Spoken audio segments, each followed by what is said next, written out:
수천 발의 미사일이 도심지로 쏟아집니다. 세계 최강이라고 불리던 방공망도 소용이 없었습니다. 지난 7일 팔레스타인의 무장 정파 하마스가 이스라엘을 기습 공격했습니다. 7일은 유대교 안식일이었는데요. 이스라엘은 즉각 하마스의 대대적인 보복을 예고하며 전쟁을 선포했습니다. 때문에 이스라엘과 팔레스타인 전쟁으로 중동 정세가 요동칠 가능성이 컸습니다. 이는 4차 중동 전쟁 이후 50년 만의 일로 이스라엘판 911 테러란 평가까지 나옵니다. 러시아와 우크라이나 전쟁에 이어 중동 지역까지 화염에 휩싸이면서 세계 경제도 적잖은 영향을 받을 전망인데요. 그런데 저 멀리 중동에서 벌어지는 전쟁과 관련해 갑자기 한국이 언급되면서 주목되고 있습니다. 무슨 일인지 자세히 알아보겠습니다. 이스라엘 정부 등에 따르면 하마스는 7일 오전 6시 30분부터 예루살렘을 포함한 이스라엘 주요 도시에 로켓포 공격을 가했습니다. 이스라엘과 팔레스타인 사이의 공격은 자주 있어 왔지만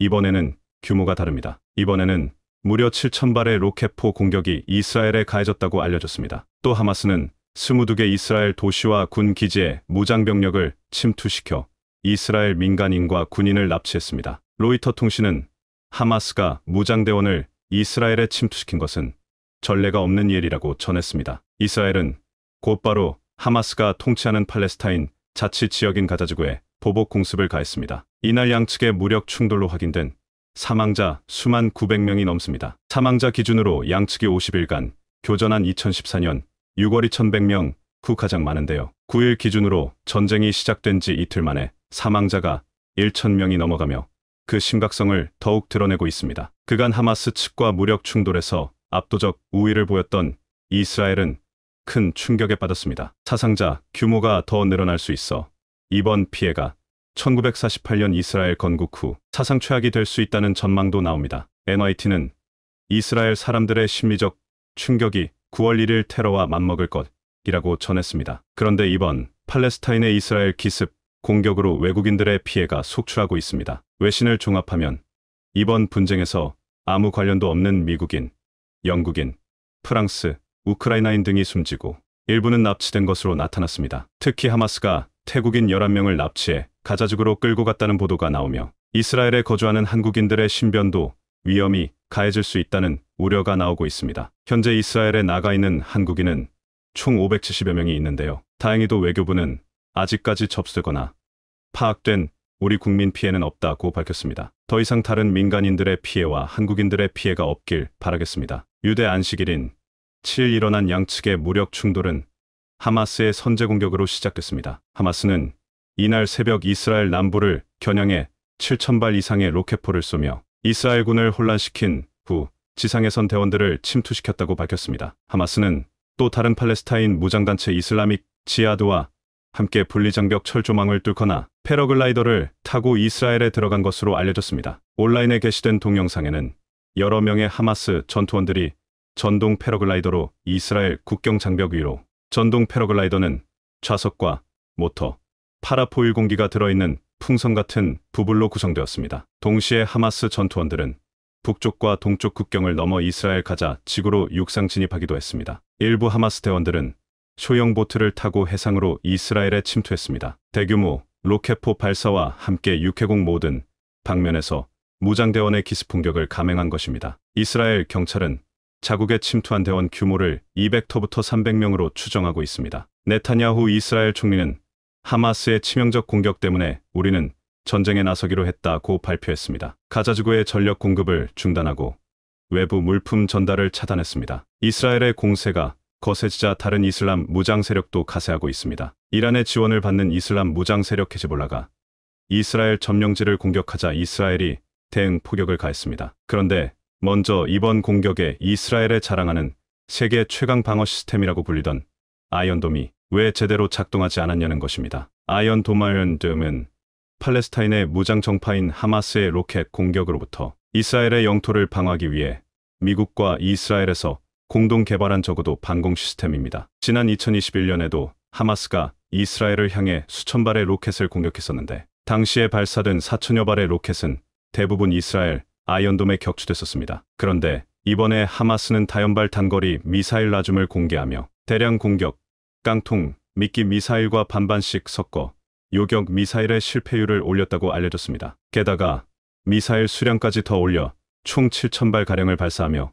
이스라엘의 방공망에 빈틈을 만든 것입니다. 이스라엘 당국은 7일 오전 하마스가 2,200발의 로켓을 발사했다고 밝혔지만 이 가운데 몇 발을 요격했는지는 공개하지 않았습니다. 그리고 이번 무력 충돌은 꼭 50년 전 발생한 이른바 욤키푸르 전쟁과 닮았다는 평가가 나옵니다. 미국 뉴욕타임스 NYT, 월스트리트 저널 WSJ 등 외신은 이스라엘의 하마스의 이번 기습 공격은 50년 전의 이 악몽이 반복된 것과 같다고 이날 분석했습니다. 두 전쟁 모두 유대교 명절에 발생한 데다 상대의 기습 공격을 예측하지 못한 이스라엘 정보기관 측 책임론이 제기된다는 점이 비슷하다는 것입니다. 전통적으로 세계 최고 수준을 자랑하던 이스라엘 정보기관은 중동 지역의 가장 광범위한 첩보망을 구축하고 충분한 자금력도 갖춘 것으로 알려졌습니다. 이 중 모사드는 첩보 영화에도 자주 등장할 정도로 우리에게도 익숙한 정보기관입니다. 그런데 모사드가 하마스의 대규모 공격을 사전에 예측하지 못했다는 것에 책임론이 나오고 있는 것인데요. 가디언, CNN 등 주요 외신은 이스라엘 양대 정보기관이 하마스의 대규모 공격을 예측하지 못한 것은 매우 놀라운 일이라고 보도했습니다. 이 때문에 일각에서는 여러 가지 주장이 제기되고 있는데요. 모사드가 이번 공격을 놓칠 만큼 최근 정보력 수준이 형편없어졌다는 이야기도 제기되는 반면 이렇게 큰 대규모 공격을 모사드가 몰랐을 리 없고 심지어 이들 알고도 정치적으로 활용하기 위해 묵인했다는 의견도 제기되고 있습니다. 하마스의 공습 직후 베냐민 네타냐후 이스라엘 총리는 안보 분야 강요 회의를 소집해 하마스 등과 전쟁에 돌입하겠다고 선언했습니다. 네타냐후 총리는 하마스가 숨어 있거나 활동하는 모든 곳을 폐허로 만들 것이라고 경고했습니다. 뉴욕타임스 NYT는 이번 공격으로 이스라엘 국민이 받은 심리적 충격이 미국인의 뇌리에 있는 9월 1일 테러와 맞먹는다며 네타냐후 총리에게 다른 선택지가 없다고 분석했습니다. 미국과 영국, 유럽연합 EU 등은 이스라엘의 변함없는 지지를 약속했습니다. 조 바이든 미국 대통령은 이날 긴급 연설을 통해 미국은 이스라엘과 함께하며 모든 필요한 수단을 제공할 준비가 돼 있다는 점을 분명히 한다고 밝혔습니다. 반면 칼리드 카도비 하마스 대변인은 아랍권 매체 알자지라에 이번 공격은 팔레스타인이 수십 년간 겪어온 이스라엘의 만행에 대응한 것이라며 아랍 및 이슬람 국가의 동참을 요구했습니다. 미국 내 중동 전문 매체인 알모니터의 엠벌린 자만 분석가는 이스라엘과 하마스의 충돌이 국교 정상화를 추진 중인 사우디아라비아와 이스라엘의 관계를 위협할 수 있다고 내다봤습니다. 하마스는 이번 공격 이후로 이스라엘의 탄압을 내세웠습니다. 실제로 이스라엘을 재집권한 네타냐후 총리는 재집권 1년 차인 2023년 내내 팔레스타인과의 갈등을 극대화시키며 가자지구를 몰아붙였습니다. 칼리드 카도비 하마스 대변인은 국제사회가 팔레스타인 사람들에 대한 이스라엘의 만행을 중단시켜달라며 이 모든 것이 이번 전투를 시작한 이유라고 설명했습니다. 동시에 중동 평화 흐름에 제동을 걸려는 의도가 있는 것으로 분석됩니다. 하마스 최고 지도자인 이스마일 하니에는 연설을 통해 저항 세력으로부터 자신을 보호하지도 못하는 이스라엘이 누군가를 보호하지 못한다는 점을 아랍 형제국을 포함한 전 세계에 알린다며 이스라엘과 맺은 모든 관계 정상화 합의가 팔레스타인 분쟁의 해법이 될 수 없다고 주장했습니다. 그런데 여기에 갑자기 한국이 뜬금없이 등장하며 논란이 되고 있습니다. CNN 방송은 이런 상황을 전하며 바이든 미국 대통령이 중동 평화 구상에 차질을 빚을 수 있는 악재를 만났다고 평가했습니다. 이번 전쟁으로 바이든의 대이란 정책 실패 가능성이 정말로 높아졌다는 것인데요. 실제적으로 팔레스타인 하마스를 지원하는 게 이란이라고 알려져 있습니다. 하마스가 이렇게 대규모 공격을 준비하기까지 뒤에서 이란의 도움이 있었다는 것입니다. 각종 외신들에서 배후가 이란이라고 연쇄적으로 보도하고 있는데요. 하마스 대변인 가지 하마드는 이란이 이스라엘에 대한 기습적인 다중전선 공격을 시작할 수 있도록 지원했다고 BBC에 밝히며 이를 증명했습니다. 심지어 이란 대통령도 공식적으로는 도움을 줬다는 것을 부인하고 있지만 팔레스타인 국가의 정당한 방어를 지지한다며 이 지역에서 위험 요소는 이스라엘이라고 비난했습니다. 미 공화당에서도 바이든을 향해 외교 대참사라며 맹공을 퍼붓고 있습니다. 지난 9월 바이든 대통령이 인질 5명을 풀어주는 협상을 이란하고 했는데 이 조건으로 내건 것이 한국에 동결된 60억 달러를 주겠다는 것이었습니다. 좀 이해가 안 가는 협상 조건인데요. 이 때문에 전 세계적으로 비판을 많이 받았습니다. 미국 인질을 풀어주는 조건으로 왜 한국에 있는 자금을 풀어라 마라 하냐는 것입니다. 미국 내에서도 상당한 비판을 받았고 국제적으로도 비판을 받았습니다. 우리가 이란에 주기로 했던 60억 달러는 이란에서 석유를 사고 지불하기로 했던 대금인데 미국의 이란 제재로 자금을 동결시켰기 때문에 주지 못했던 돈입니다. 그런데 문제는 바이든 대통령 협상에 한국에 묶여 있던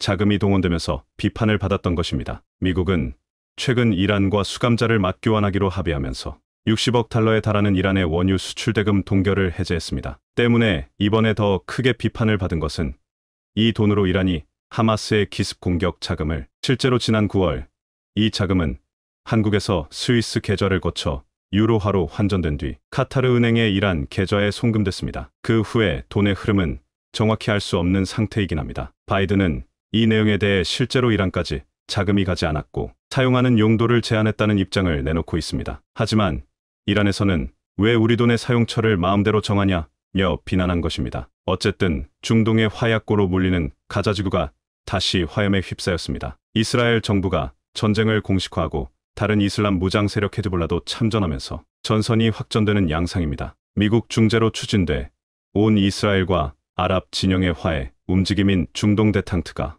향후 전쟁이 하마스를 지원해온 이란과 이스라엘, 나아가 이란과 미국 간 싸움으로 번질 가능성도 제기되고 있습니다. 현재 미중 갈등과 유럽과 러시아의 갈등 상황 등 국제 정세는 한치 앞을 알 수 없는 혼란의 연속이지만 한국은 이런 상황 속에서 때로는 중립을 지키고 위기를 헤쳐나가고 있습니다. 그런데 최근 혈맹인 미국으로부터 사상 최대 규모의 뒤통수를 당하게 된 한국은 정부와 민간 기업을 가리지 않고 대대적인 비상사태에 빠졌습니다.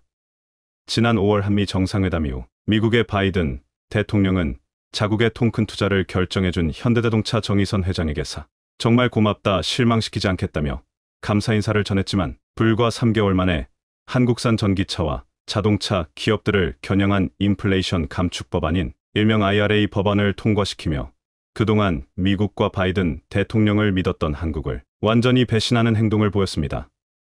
이런 상황에 현대자동차그룹 정의선 회장은 상황 파악과 대책 마련을 위해 즉각 미국으로 출국했으며 우리나라 산업통상자원부와 외교부는 물론 관련 정부 인사들이 긴급히 미국행 비행기에 오르는 등 비상사태에 돌입했습니다. 미국의 인플레 감축 법안 IRA가 나온 지 한 달 가까이 시간이 걸린 만큼 크게 우리나라 정부 차원에서 대응 방침과 현대, 기아자동차의 자체적인 대응 방안이 나오고 있고 세부적으로는 미국의 허를 찌르는 방법들이 거론되고 있어 미국에서도 한국의 대응 방안에 상당히 놀란 눈치인데요. 이국이 이번 IRA 법안을 만든 목적이 사상 최저 수준의 바이든 대통령의 지지율을 끌어올리고 미국 대통령 집권 2년차에 실시되는 중간 선거에서 좋은 결과를 내기 위한 것으로 드러나며 법안 자체가 국제법을 준수하지 않는 것은 물론 다수의 치명적인 허점이 드러난 상황입니다. 이와 관련해 한국이 미국과의 WTO 긴급 수입 제한 소송에서 승소한 사례도 있기에 이번에도 한국 정부와 기업이 힘을 합쳐 전방위적인 대응에 나설 것으로 보입니다. 현대기아자동차와 우리 정부에서 이렇게 심상치 않은 움직임을 보이자 미국 측 무역대표부는 한국을 달래기 위한 긴급 조치에 나서고 있는 상황인데요. 관련 소식을 자세히 알아보겠습니다. 이번에 논란이 되는 인플레 감축 법안, IRA를 한마디로 요약하면 미국 기업 지원 법안으로 압축할 수 있습니다. 특히 전기차 분야에서 미국 기업인 테슬라가 최대 수혜를 볼 것으로 전망되고 있는데요. 현재 미국에서 가장 잘 팔리는 전기차는 테슬라의 모델 3입니다. 그 다음이 현대의 아이오닉5와 기아의 EV6인데요. 이 세 개 모델은 사실상 같은 체급의 자동차들로 가격대도 서로 비슷하게 경쟁 중이지만 이번에 IRA 법안이 통과되면서 미국 현지에서 생산하는 테슬라의 모델 3만이 보조금을 지급받게 되었고 현대기아 전기차에 비해 1천만 원가량 저렴해지며 엄청난 가격 경쟁력을 확보하게 되었습니다. 아이오닉5와 EV6 전기차가 보조금 지급을 받지 못하는 주요한 이유는 한국에서 생산되었기에 지급할 조건이 안 된다는 게 핵심입니다. 그런데 유독 한국산 전기차가 가장 큰 피해를 보는 이유가 있습니다. 바로 1위 테슬라에 이어서 2위를 차지하고 있어 사실상 미국 내 전기차 양강구도를 형성하고 있기 때문입니다. 유럽의 전기차는 미국에서 3위이지만 전체 판매량이 현대기아의 절반에도 못 미칠 정도로 힘을 쓰지 못하고 있으며 전기차 개발이 늦은 일본은 미국 시장에서 존재감이 없는 수준으로 IRA 법안으로 인한 피해 규모가 없다시피 합니다.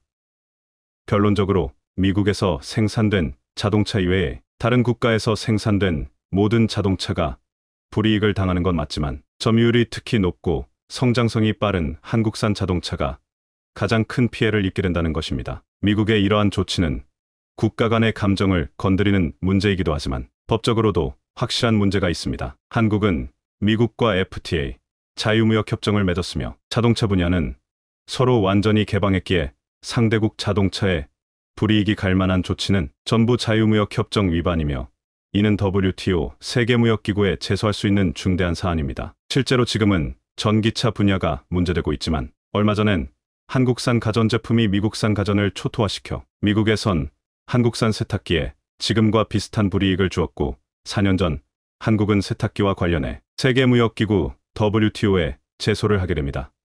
그 결과 2022년 올해 2월 한국이 미국과의 법정 다툼에서 승소하며 무역 분쟁이 해결되었는데요. 이처럼 전기차 분야 역시 법적으로 다투어도 우리가 완전히 유리한 상황이지만 그런데 굳이 법적으로 다투지 않아도 미국은 한국의 요구 조건을 들어줄 수밖에 없는 상황에 놓였습니다. 몇 시간 전인 9월 8일 미국 정부는 F-35 스텔스 전투기를 생산하는 자국 방산기업 로키드 마틴을 향해 일부 부품에 중국산 원재료가 포함되었다며 F-35 완성품 인수를 거부하는 결정을 내렸습니다. 해당 원재료는 F-35에 탑재되는 엔진 속에 매우 작은 펌프를 가동시키는 자석이었으며 미국 국방부 규정상 중국산 합금으로 만들어진 부품은 사용이 불가하기에 이런 조치를 내린 것으로 파악되고 있는데요. 미국은 자국의 전략자산엔 자국산 부품과 한국을 비롯한 동맹국들의 부품을 사용하고 있습니다.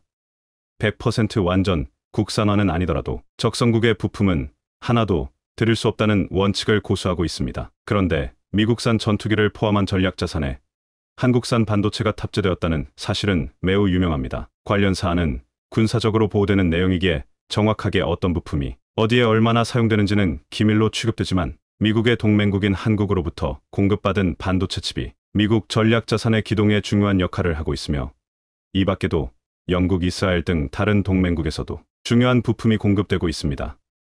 한국 정부는 이번 IRA 법안 분쟁과 관련해 위와 같은 반도체 영향력을 사용하고 있습니다. 몇 년 전부터 미국은 중국의 부상을 견제하기 위해 대논을 얼마 전부터 한국을 향해 중국의 반도체 산업을 뿌리채 흔들고 있고 얼마 전부턴 한국을 향해 미국, 일본, 대만으로 구성된 반도체 동맹에 정식으로 참여하라는 압박을 하고 있습니다. 특히 9월 5일 개최 예정으로 알려진 반도체 칩사 회의가 한국 정부의 불참 선언으로 인해 4, 9월 하순으로 밀렸습니다. 그게 미국은 반도체 공급망에서 중국을 제외하고 안정된 수급처를 확보하기 위해 한국의 칩사 동맹 참여가 절실한 상황이지만 미국이 IRA 법안을 통과시키며 한국의 국익을 해치는 마당에 한국에선 경제적 손실이 따라오는 반도체 동맹에 굳이 협력할 이유가 없다는 상황입니다. 그동안 한국은 미국의 협력 요청이나 요구사항 등 많은 분야에서 적극적인 자세로 나왔지만 미국의 IRA 법안은 완전한 뒤통수이자 선을 넘어버린 상황으로 한국은 칩사 반도체 회담 파기와 같은 강경한 대응으로 나서고 있습니다. 예상치 못한 한국의 움직임에 미국이 상당히 당황한 눈치입니다. 한국이 칩사 반도체 동맹의 파기와 불참 카드를 꺼내들자 한국으로 치면 산업통상자원 부격인 미국의 무역대표부 측에선 한국 정부에게 긴급한 요청으로 전기차 문제를 해결하기 위한 협의체 구성을 제안한 상황입니다. 미국 무역대표부의 캐서린 타이 대표는 한국과 전기차 문제 해결을 위한 구체적인 협의를 진행하기로 했으며 한국의 우려사항을 긴밀히 청취하고 개선하겠다는 의지를 드러냈습니다. 그런데 미국이 한국 정부와 현대기아 자동차를 달래는 상황에 유럽과 일본의 자동차 업체들이 반발하고 있습니다. IRA 법안으로 한국이 가장 큰 피해를 보는 건 맞지만 점유율이 거의 없는 유럽과 일본의 전기차들도 조금이나마 손해를 보는 것은 사실인데 왜 한국만 특별 대우를 해주냐는 것입니다.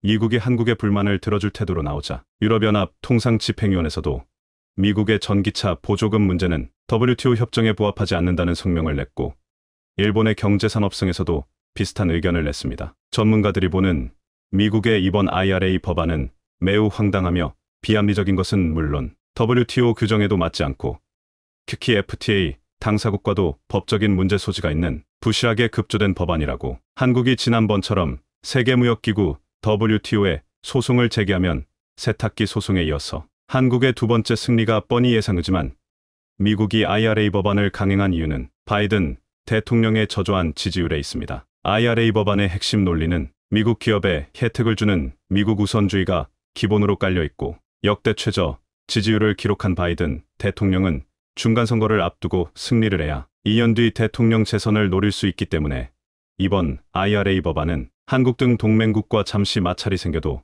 일단 치르고자는 성격이 강하다는 분석입니다. 따라서 이번 11월로 예정된 미국의 중간선거가 끝나면 결과가 어떻게 되든지 간에 IRA 법안이 개선되거나 한국의 전기차 문제가 해결될 가능성이 매우 높다는 것이 많은 전문가들의 판단입니다. 해당 법안에 직접적인 피해를 보는 현대자동차 그룹은 정석적인 대응 방법을 선택했습니다. 세계 1위 전기차 시장은 중국이지만 중국은 국제법 따위는 아랑곳하지 않고 자국 기업들에게 혜택을 몰아주고 있어 중국 기업이 아닌 해외 기업들은 중국 현지에서 살아남기가 불가능에 가깝습니다.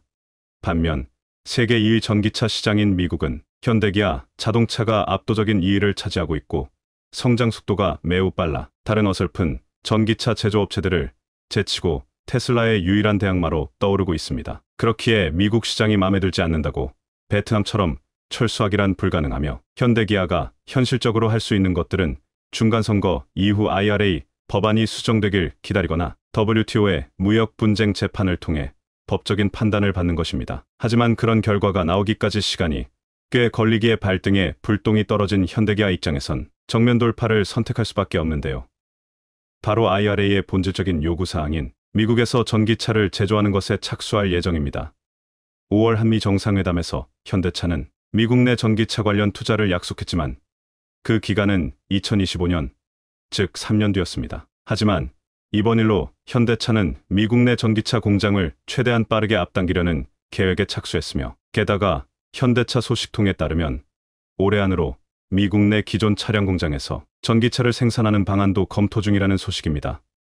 업계 전문가들에 따르면 관련 설비를 교체하는 데는 빠르면 2개월 늦어도 3개월 안에 마무리되기 때문에 공장 설비 변경이 계획대로 진행된다면 올해 안으로 미국 내 전기차 생산 공장을 가동시킬 수 있을 것으로 보입니다. 따라서 미국 무역대표부가 제안한 협의체가 별다른 성과를 내지 못하거나 아니면 미국 중간선거 이후에도 IRA 법안이 바뀌는 게 없는 등 최악의 상황에도 현대기아 자동차는 3개월 내지 4개월 안으로 관련 설비로 변경해 IRA 법안이 요구하는 조건을 만족시켜 일부 전기 차량에서 보조금을 받을 수 있다는 것입니다. 이후에 2024년을 목표로 미국 조지아주의 최대 규모 전기차 공장을 가동하여 테슬라를 꺾고 세계 최대 미국 시장을 차지하려는 계획입니다.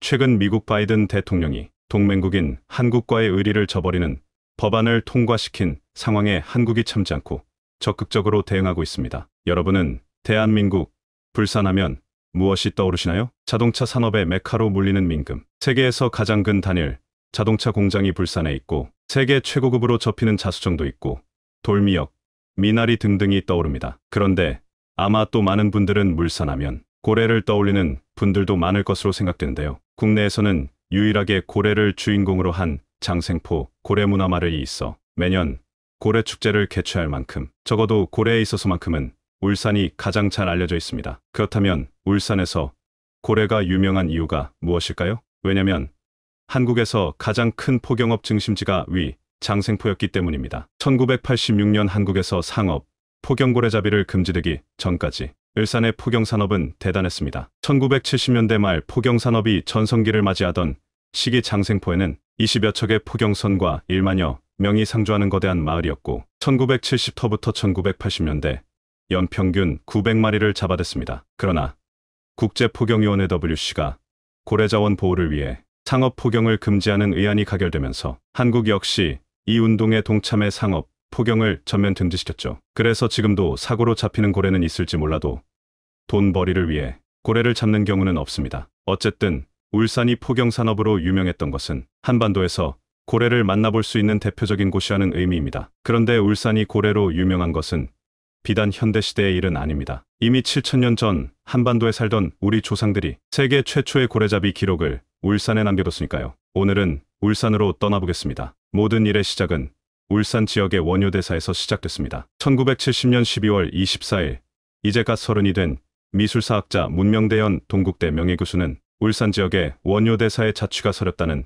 반고사 절터를 찾기 위해 울산을 찾았다가 주민들이 절벽에 이상한 그림들이 보이는데 이끼가 끼고 흙탕물이 흘러 무슨 그림인지 모르겠다는 제보를 받았죠. 당연히 마의 석불인가 보다 하고 절벽에 갔더니 이는 마의 불이 아니었습니다. 수많은 글자와 그림, 기하학적 문의들이 새겨져 있었는데 이것이 바로 국보 제147호 울주 천절리 각석입니다. 그런데 울주 천절리 암각화는 서막에 불과했습니다. 1971년 3월과 11월 두 번에 걸친 조사 때마다 울주군 대곡리에 사는 주민들이 335 구경을 나왔는데 그들이 늘 하던 말이 있었습니다. 우리 동네 절벽에는 호랑이 그림이 새겨져 있다는 겁니다. 그렇게 1971년 12월 25일 크리스마스 당일에 배 한 척을 빌려 곧장 그 호랑이 그림이 그려졌다는 절벽으로 향했습니다. 배 위에서 바라본 절벽에서 그는 대단한 그림을 봤습니다. 반질반질한 암벽에는 춤추는 무당과 거북이 3마리, 고래의 머리가 새겨져 있었는데 절벽이 물에 잠겨 일부만 보였지만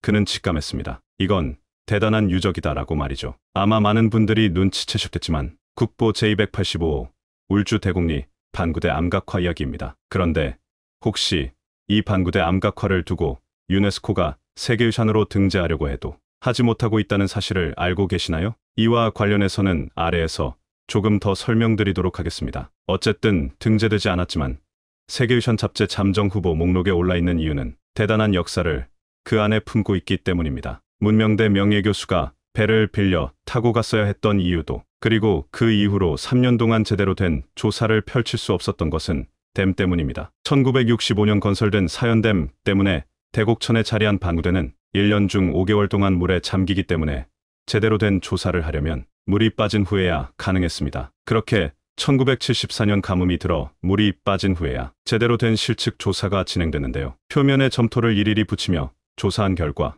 높이 2.5m, 너비 9m에 이르는 거대한 암벽의 고래, 호랑이, 사슴, 멧돼지 등 동물은 물론이고 고래를 잡는 선원들의 모습 등 문양 300여 점을 확인했죠. 좀 더 자세히 살펴볼까요? 그가 1984년에 펴낸 저서 울산 반구대 암각화에는 그가 직접 그린 실측도가 담겼는데 그림의 면모가 대단합니다. 사실 암벽에 그림을 새기는 것이야 별 특별할 것도 없겠지만 중요한 것은 이 반구대에 그려진 그림들은 늦어도 청동기 시대 약 5,000년 전, 이르면 신석기 시대 약 8,000년 전 울산에 살던 조상들이 그렸기 때문입니다. 아직 제대로 된 문명이 형성되기도 전에 우리 조상들은 암벽에 그림을 그려 자신들의 생활상을 기록했는데 벽화에 새겨진 선사시대, 역사는 세계사에서도 볼 수 없는 대단한 기록이죠. 사실 암각화의 경우 그 절벽이 몇십억 년 전에 솟아오른 것인지 확인할 방법이 없어 탄소연대를 측정하는 등의 방식으로는 어느 시기에 제작된 것인지 알 수 없습니다. 그래서 그 안에 그려진 그림으로 제작 시기를 유추하게 되는데 울산 반구대 암각화의 경우 이르면 8,000년 전인 신석기 시대부터 늦게는 5,000년 전인 청동기 시대까지 다양한 의견이 제시되어 왔습니다. 그러나 중요한 것은 몇 천 년의 시간이 아니라 인간이 도구를 이용해 앞면에 그림을 남겼다는 점인데요. 우선 반구대 암각화에는 해양생물인 고래와 거북이, 물개 등이 새겨져 있고 호랑이, 사슴, 멧돼지, 소, 토끼들을 새겼는데 몇몇 동물들은 내장까지도 자세하게 묘사되어 있습니다. 또한 그것들을 사냥하기 위한 배와 작살, 그물, 그리고 창을 든 사냥꾼과 춤추는 주술사까지 무려 300점이 넘는 그림이 절벽을 가득 채우고 있는데요. 이를 통해 당시의 사냥 기술과 의식, 사상, 사회경제상 엿볼 수 있어 지금 현재까지도 활발하게 연구가 이루어지고 있습니다. 그런데 이 암각화의 진짜 가치는 고래에서 나타납니다. 그림 속에서 확인되는 고래만 북방긴 수염고래, 흑등고래, 돌쇠고래, 향고래, 귀신고래, 범고래, 상냉이 등 최소 7종인데 암각화 전체에 고래 50마리가 넘게 그려져 있습니다. 이로써 당시 고래 집단의 종류, 행태, 슬성을 한눈에 파악할 수 있죠. 작살로 사냥하는 장면, 부구를 이용해 죽은 고래를 인양하는 모습, 그리고 포획한 고래를 해체하는 장면까지 세세하게 기록되어 있습니다. 흥미로운 것은 이뿐만이 아닙니다. 그림의 가장 위에는 한 남성이 성기를 노출한 채 춤추는 모습이 그려졌습니다. 무릎을 굽히면서 두 손을 하늘로 치켜드는 듯한 모습인데 이는 샤먼이 춤추면서 갑정이 고조된 접신의 상태에서 주술을 행하는 모습입니다. 그의 등 뒤로 거북이 3마리가 그리고 수많은 고래가 이 남성을 향해 오르고 있죠. 또한 좌측 하단부에는 사지를 활짝 펴고 있는 사람이 한 점 등장합니다. 그의 손가락 발가락은 굉장히 과장되어 있으면서 동시에 정면을 바라보며 여성의 성징을 갖고 있습니다. 이러한 자세의 인물 표현은 샤먼과 같은 종교인으로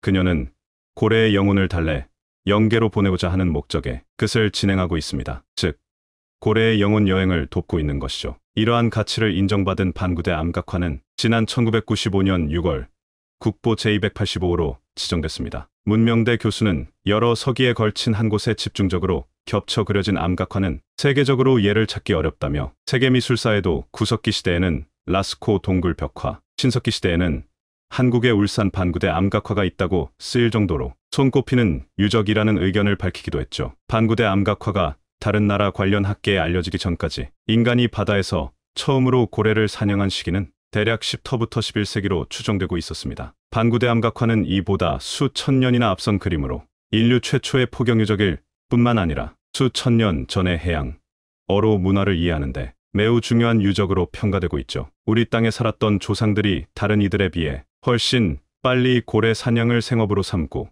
또 이를 세세한 기록으로 남겼다는 것으로 그들이 얼마나 앞섰는지를 알 수 있는 대목입니다. 그런데 최근에는 이 그림에서 활을 쏘는 사냥꾼이 부각되면서 뒤늦게 한반도 활의 역사가 재조명되고 있습니다. 암각화에는 손에 활을 들고 노루, 늑대, 사슴 등을 사냥하는 사냥꾼의 모습이 여럿 새겨져 있습니다. 그간 한반도에서 발견된 가장 오래된 활쏘기 그림은 약 2000년 전 고구려 고분 벽화였습니다. 고구려 벽화 이전 활쏘기 유물은 약 1만 년 전 화살측으로 제주도 고살리 신석기 시대 유적에서 발견됐고 이보다 앞서 18,000년 전 단양 수양계 유적에서도 화살촉 용도로 사용된 것으로 보이는 승배찌르개가 발견되기도 했습니다. 다만 이들은 활쏘기 기능성만 추정할 수 있는 유물이었는데요. 그러다 반구대 암각화에서는 실제 활을 쏘는 그림이 확인되면서 한반도의 활쏘기 역사를 선사시대까지 끌어올렸습니다. 김경진 울산 암각화박물관장은 암각화를 통해 보는 선사시대 사냥과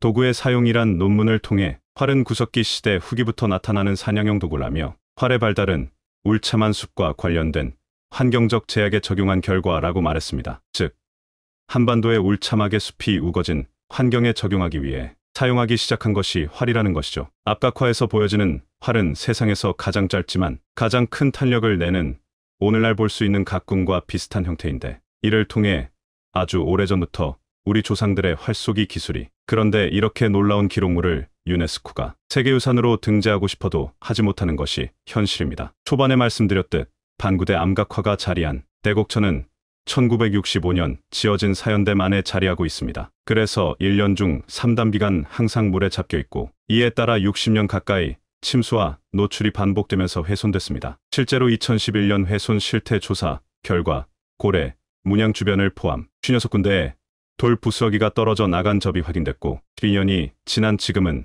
더 많은 손상이 발생했을 겁니다. 고고학계에서는 꾸준히 수문을 설치해 수위를 낮춰야 한다고 요구했지만 식수가 부족해질 수 있다는 우려가 제기되면서 해결되지 못한 상황입니다. 대만의 생태 제방을 쌓는 방안, 물길을 돌리는 방안, 투명 물막이 설치 방안 등이 제시됐으나 현실성이 떨어진다는 평가 속에 실현되지는 못했죠. 자칫 계속해서 무너져 내리는 하단부를 제대로 관리하지 않으면 순식간에 앞벽 전체가 무너져 내릴 위험성도 있습니다. 이런 상황에서 유네스코는 암각화의 가치를 인정해 등재 잠정 목록에 등록해두고 있지만 세계유산으로 등재시키지는 않고 있습니다. 왜냐하면 어떻게 이 암각화를 보존할 것인지에 대한 계획을 세워 서류로 제출해야 하지만 아무래도 이견이 짚혀지지 않다 보니 보존 계획이 세워지지 못했던 것이죠. 다만 작년 울산시가 반구대 암각화 일대를 명승으로 지정하고 사연댐 수문 설치를 추진해 보존하겠다는 계획을 제출하면서 세계유산 등재 추진에 탄력이 불었습니다. 비단 암각화뿐 아니라 암각화가 만들어지는데 중요한 역할을 한 절벽과 하천 등 일대를 모두 아울러 세계유산 등재 추진구역에 포함시켰죠. 국회 역시 올 3월 세계유산 등재 추진을 위한 포럼을 열어 다양한 정책 토론이 오갔습니다. 이로써 국내에서 사전 절차를 마치면 2024년 유네스코 세계유산위원회에 등재 신청서를 제출할 계획이고 이르면 2025년 세계유산 등재라는 훌륭한 성적서를 발견될지도 모르겠습니다. 최근 삼성, 현대, LG의 시원한 복수가 공개되면서 미국이 큰 충격에 빠지자 바이든이 최후의 발악을 시작했습니다. 한국에 대규모 보복을 예고한 것인데요. 지금까지는 한국이 미국에 수십조짜리 공장을 짓게 만든 뒤 약속보다 보조금을 덜 주거나 조건을 까다롭게 만들어 한국 기업들이 미국에서 보조금을 소액만 받을 수 있도록 하는 방법으로 뒤통수를 쳤는데 이번에는 보조금을 아예 주지 않겠다며 폭탄 발표를 했습니다. 다른 일본 기업과 대만 기업에는 보조금을 왕창 퍼주더니 한국에만 이렇게 큰 충격을 주고 있습니다. 자, 그런데 대반전이 일어났습니다. 바이든의 이러한 보복에도 한국 기업들은 시익토부터 웃으며 바이든 면전에 그래, 할 수 있으면 해봐라는 놀라운 반응을 보였는데요.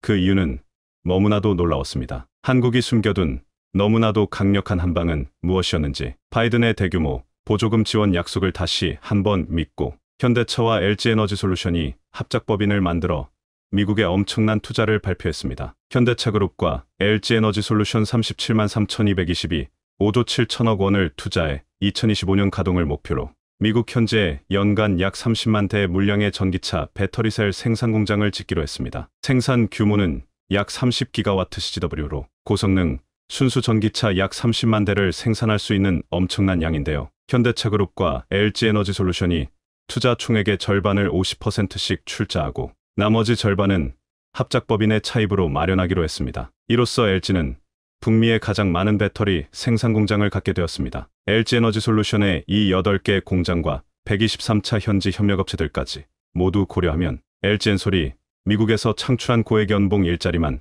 수백만 개에 달할 것으로 전망되고 있습니다. 바이든은 자신이 외교를 잘한 덕분에 한국 기업들이 미국에서 수백만 개가 넘는 양질의 일자리를 창출하고 있다고 자랑하고 있는데요. 자, 그런데 이렇게 고마운 한국 기업에 너무나도 충격적인 발표를 했습니다. 현대자동차 그룹과 LG에너지솔루션이 전기차 배터리셀 생산을 위한 북미 합작법인을 설립한 가운데 미국은 투자를 환영하면서도 추가 인센티브는 없을 것이라는 충격적인 발표를 했습니다. 브라이언 캠프 조지아 주지사실의 게리슨 더글러스 대변인은 26일 현지 시간 AP통신과의 인터뷰에서 이번 배터리 공장은 현대 전기차 전체 공장 시설에 포함되어 있기 때문에 추가 인센티브 감세 혜택은 없을 것이라고 선을 그었습니다. 너무나 황당한 소리죠. 그는 이번 배터리 공장에 투자될 43억 달러 약 5조 7천억 원은 이미 투자가 확정된 55억 달러 약 7조 2천억 원의 일부이기 때문이라고 덧붙였습니다. 지금까지는 한국 기업이 투자를 확정하는 순간 온갖 말도 안 되는 조건을 갖다 붙이며 보조금을 깎는 방식이었다면